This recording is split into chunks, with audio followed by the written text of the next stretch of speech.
Terça-feira, como você bem sabe, é dia de fatos da semana aqui no Revista.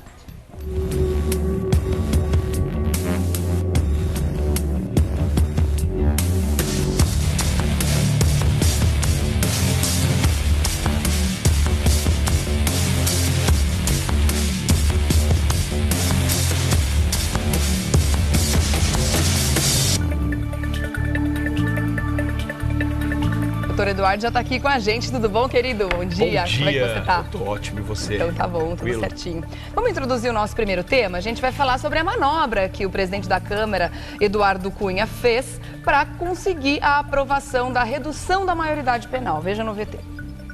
A redução da maioridade penal é um tema que divide opiniões de especialistas e cidadãos. Quem é contra diz que a redução da idade penal é um equívoco e que não se pode usar os adolescentes e jovens como bode expiatório de um problema que também os afeta, já que eles são as maiores vítimas da violência.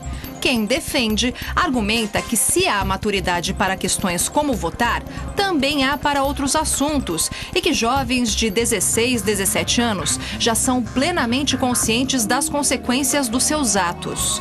Bem, em meio a muitas discussões, o texto aprovado na madrugada de quinta-feira, dia 2 de julho, prevê baixar a idade penal em casos de crimes hediondos, como estupro e sequestro, homicídio doloso com intenção de matar e lesão corporal seguida de morte. O texto foi resultado de uma manobra do presidente da Câmara, Eduardo Cunha, do PMDB do Rio de Janeiro, para reverter a derrota de proposta similar que havia sido votada 24 horas antes, que também incluía tráfico de drogas, terrorismo, tortura e roubo qualificado, com armas de fogo, por exemplo. A retirada desses delitos deixou a proposta mais branda e facilitou sua aprovação. Vamos falar sobre esse assunto com toda certeza. A gente não vai discutir neste momento, né, doutor Eduardo, a redução da maioridade penal em si. Sobre esse assunto a gente já falou aqui no programa. A gente vai comentar essa manobra que foi feita dentro do Congresso para conseguir essa aprovação. E eu queria saber do doutor Eduardo, antes de mais nada, quer dizer que agora, além de ser o país do jeitinho brasileiro, a gente vai ser o país das pedaladas? Além de pedalada fiscal, agora a gente vai ter pedalada regimental? Como é que é isso? Você sabe, Regiane, que eu tive pensando esses dias, a respeito depois da votação da questão aí da redução da maioridade penal, eu acho que o principal problema que o Brasil enfrenta não é necessariamente a crise econômica que nós estamos passando, porque todos os países passam essas situações semelhantes. O problema é a crise institucional, política que vem se instalando no país. Esse eu acho que é o maior problema, porque o que nós percebemos, na verdade, a política e os políticos, quando eles são eleitos, ou seja, os políticos quando são eleitos, eles têm um objetivo, né? Eles têm um norte. E qual é o norte? Melhorar a vida das pessoas. Esse é o objetivo maior da política e do político. Essa é a ideia. O problema é que nós estamos percebendo é que estão deformando a política e os políticos. Hoje, os políticos buscam o poder a qualquer custo, né? Essa manobra que foi feita, que de uma certa forma ela está contemplada na Constituição, ou seja, o Eduardo Cunha, ele não é uma pessoa, ele não é uma pessoa completamente sem esclarecimentos jurídicos mesmo, porque ele é advogado, né? É óbvio que ele tem toda uma assessoria. E essas pedaladas regimentais que foi até atribuída a ele, ela tem aí uma fundamentação jurídica. Porque nós temos que entender que havia duas situações a serem julgadas. Uma primeira situação que era um substitutivo. O que era um substitutivo? Na verdade, é algo que uma PEC, é um projeto de lei que vem apresentado e depois ele é modificado. E na hora da votação, passa pela Comissão de Constituição e Justiça e é mandado para o plenário. Passou pela Constituição e é mandado pelo plenário. E tinha passado pela Constituição. Quando se remeteu para o plenário, se remeteu àquela PEC emendada, ou seja, alterada. Tá. Não foi uma emenda constitucional, ou seja, a original, ele mandou o substitutivo, que na verdade dentro de uma regra é dessa forma que tem que ser feito. E esse substitutivo, a partir do momento em que ele foi rejeitado por 303 votos, faltavam 5 votos a favor da redução ele teve da a maioridade, maioria, mas precisava de um mínimo. Precisava de 2/3 da Câmara, ou seja, tem um quórum mínimo para poder passar aquela PEC. Tá. E aí o que aconteceu? Esse substitutivo, ele foi rejeitado. Quando ele é rejeitado, ele não é o principal. O principal estava por vir. E o que aconteceu? Nesse principal, que é a emenda constitucional, que foi a segunda que passou pela Câmara no dia seguinte, ou seja, 24 horas depois, já foi colocado como uma PEC principal, ou seja, como a emenda constitucional principal. Então, se você for lá, não só para o regimento, mas sobretudo para a própria Constituição, a Constituição, ela contempla um dispositivo legal, dizendo o seguinte, que aquela matéria, ela não pode ser submetida à apreciação da Câmara no mesmo ano, só no ano seguinte. Só que não foi a emenda que foi submetida, foi justamente o substitutivo, ou seja, essa PEC emendada, entendeu? A emenda constitucional, ela foi submetida no dia seguinte, com as movimentações políticas que ocorreram na madrugada de um dia para o outro, eles conseguiram 20 e poucos votos a mais e essa PEC acabou sendo aprovada. Óbvio, a emenda constitucional foi aprovada, mas tem que passar por mais uma votação na Câmara e depois por mais 2 votações no Senado. Já se prevê resistência no Senado em relação a isso. Então, essa é a primeira votação. Nós temos que passar pela segunda votação dentro da Câmara, que provavelmente vai passar. Agora, o que acontece com essa redução da idade da maioridade penal?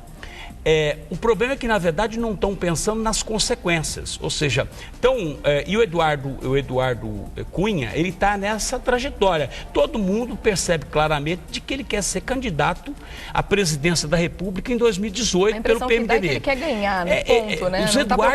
Os Eduardos são complicados. É Eduardo Paes e Eduardo Cunha. O Leite não, os Eduardos são Eduardo já é complicado. Então, o que acontece? É óbvio que ele está preparando e está pavimentando, né, para que ele possa chegar a esse objetivo. E de que forma você faz isso?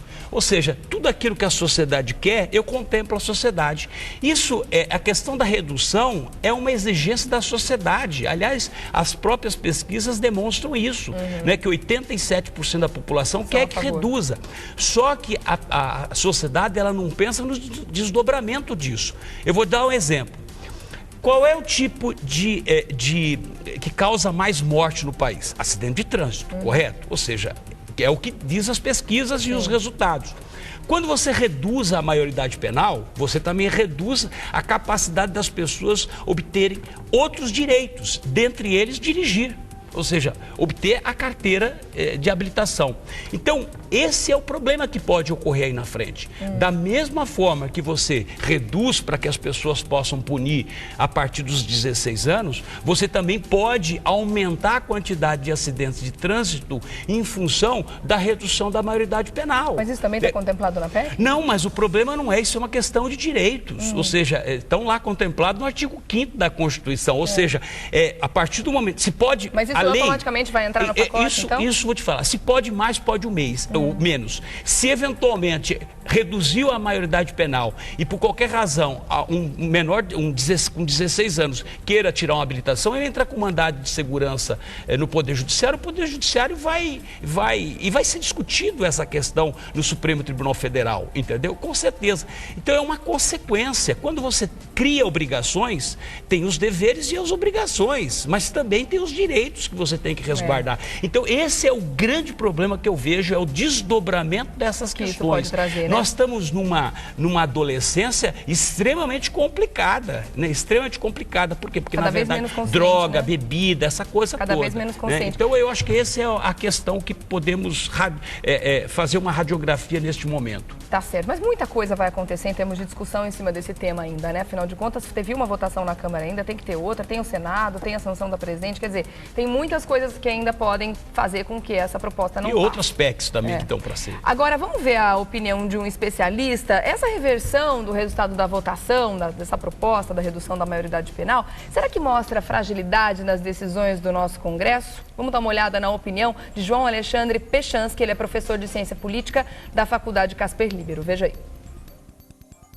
A maioridade penal indica uma nova forma de fazer política no Brasil, onde tem cada vez mais relevância o conjunto dos parlamentares, especialmente a Câmara dos Deputados. Agora, o Eduardo Cunha, no contexto de uma crise econômica e crise de visão da política, uma crise da imagem da Dilma Rousseff, nossa presidente, conseguiu espaço para impor de uma maneira forçada um novo papel do Legislativo e da Câmara dos Deputados, que comece a ter iniciativa de votação, iniciativa de proposta. O problema no modo como isso está sendo feito é que ele tem prescindido de uma discussão mais ampla das pautas que ele tem colocado para votação. A redução da maioridade penal é um tema complicado, envolve, por um lado, um aspecto criminal, em que medida nós vamos responsabilizar criminalmente pessoas entre 16 e 18 anos de uma forma que não vinha sendo feita até agora, e em que medida, por exemplo, essa responsabilidade criminal também vai ter um impacto, uma responsabilidade civil. Se nós vamos autorizar esses jovens a comprar bebida no bar, por exemplo, isso que não existe hoje na regra, ou se eles vão poder dirigir antes da hora.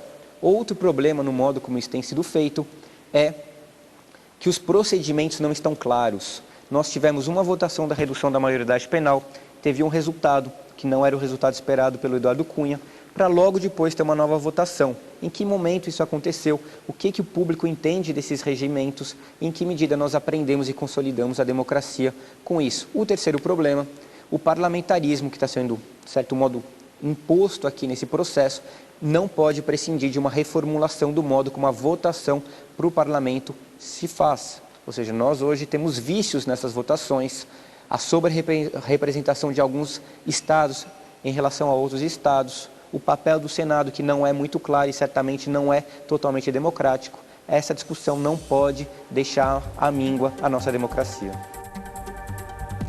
Tem várias questões realmente muito mais complicadas, né, complexas dentro desse tema, né, doutor Eduardo? A gente vê a questão da redução da maioridade, você falou de poder dirigir ou não, mas tem também a questão das bebidas que ele acabou de dizer e outras questões criminais depois que podem ser consequências disso. Eu acho que essa questão de bebida não é nem o problema foco, eu diria que é tudo aquilo que na verdade produz um resultado, a consequência e um resultado. Claro. Por exemplo, se a pessoa bebe e dirige, nós já sabemos o que acontece. Então esse é o grande problema. Agora, há de salientar uma questão. Eu não acho e não penso que o Eduardo Cunha esteja totalmente errado em relação da forma que ele está conduzindo a Câmara dos Deputados, por uma única e simples razão. Porque se o deputado, ou seja, se os congressistas trabalham é porque trabalham.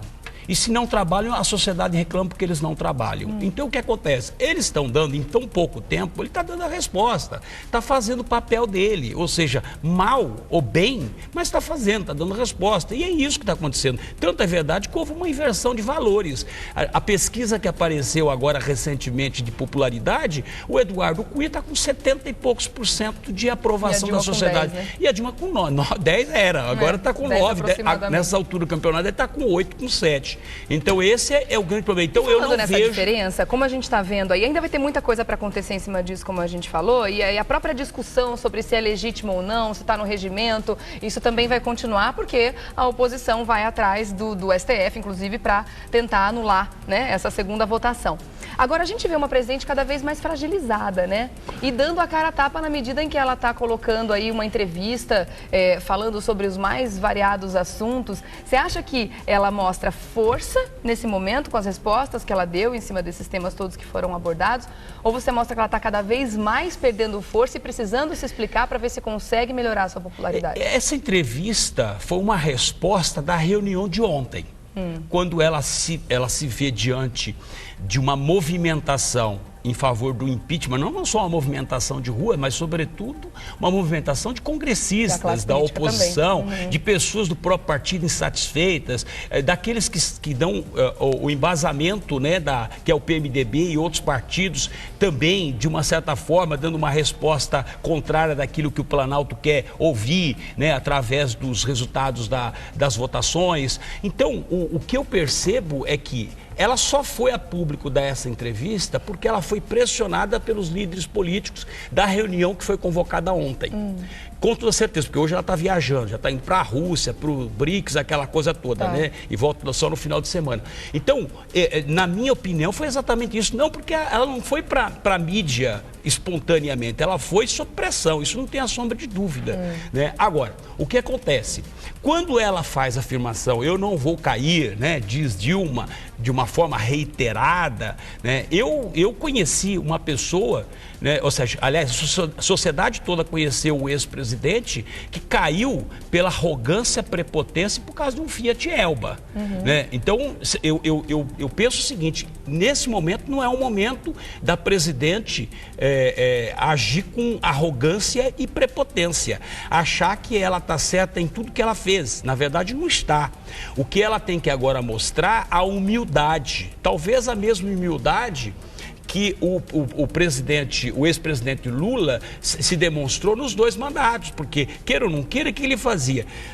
Por mais que possa ter sido um estelionato, 8 anos de gestão, mas de qualquer forma ele conduziu a política, né, ou conduziu todos os problemas que ocorreram, mensalão, petrolão e daí por diante, mas de qualquer forma, sempre na conversa. O problema e ele ia para a rua, né? O problema da Dilma que é uma pessoa de gabinete, né? Uma mulher que na verdade não faz política, não tem experiência política, né? Ela tem experiência de gabinete. Então o que eu vejo é que a Dilma, a cada movimento, ela está numa areia movediça. A cada momento que ela se movimenta, ela afunda mais. E tem exatamente isso que está acontecendo. Então agora não é momento de medir força, por exemplo, com as centrais sindicais, não é momento de medir força com os movimentos sociais de rua, né, de protesto, com os congressistas, os oposicionistas. Então, para mim, esse não é o momento certo. O momento é que, na verdade, de se envergar diante de uma situação e falar, vamos consertar o que está errado. Né? Então, acho que para o Brasil, sobretudo, um impeachment nessa altura do campeonato é um desastre, é um retrocesso de 10 anos. Agora, como eu disse logo no início, como nós percebemos que as políticas públicas não é predominante nesse país, e sim as políticas mais rasteiras, né? Os políticos, na verdade, eles estão atrás. E aí sou obrigado a concordar com o próprio Lula, quando ele fez aquela declaração dizendo o seguinte, que o PT só está atrás de cargo, né? e de salário. Né? E é verdade, ou seja, não só o PT, mas todos os partidos políticos. Né? A partir do momento que a pessoa vende... O Brasil já notou isso também, né? A partir do momento em que você vende a alma para o diabo, e nós conhecemos bem essa expressão, ou seja, você vender a alma para o diabo, e eu acho que os partidos políticos, os políticos sobretudo, vendem a alma para o diabo várias vezes. Né? E não entregam. Para todos os então, eu acho que o grande desafio que nós temos pela frente é, primeiro, não só passar o país a limpo, como de fato está sendo passado, e a gente não aprende na alegria, só aprende no sofrimento, não tem outro jeito. Então, eu acho que, primeiro, os políticos têm que se conscientizar de que eles estão lá a bem de um serviço público. E não serviço próprio. Não a bem do serviço próprio para poder enriquecer, para poder conquistar outras coisas ou mesmo roubar, como muitos fazem lá. Eles estão ali para poder, de interesse público, sobretudo para atender os anseios, as necessidades de uma sociedade. Eu acho que isso tem que estar incutido e na consciência dos políticos. Se não, e o Brasil, ou seja, a população, o cidadão, ele tem que aprender a votar. Ele tem que saber que tem que eleger alguém que efetivamente possa ter esse perfil, que possa ter essa característica e, sobretudo, com princípios éticos e princípios morais, que esses estão no fundo do baú. A gente realmente não pode perder a esperança de que essas pessoas de fato existem infelizmente são em menor número, mas a gente tem que continuar com essa esperança de que elas estão aí, que elas vão entrar para tentar consertar essas situações que precisam ser arrumadas, porque realmente a desesperança está geral, né? Vamos continuar perseguindo, né, esse futuro melhor. Vamos ver se ele vem. Tá certo. Doutor Eduardo, quero agradecer mais uma vez a sua participação aqui, sempre bem-vindo. Na terça que vem, Marise te acompanha, tá bom? Ah, vou ficar, mas não tem problema. Eu ainda sei que você mata a saudade com ela também, né? E daí daqui 2 semanas eu tô de volta pra gente bater esse papo sempre necessário. Obrigada, viu? Um beijo pra todos. Contatos no Face, Eduardo César Leite. É só dar uma curtidinha lá, acompanhar e trocar ideias, né? Tamo junto. Obrigada, meu querido. Ótima semana pra você, viu? Tchau, obrigado. Tá convidado também a comer um bolinho de chuva com a gente.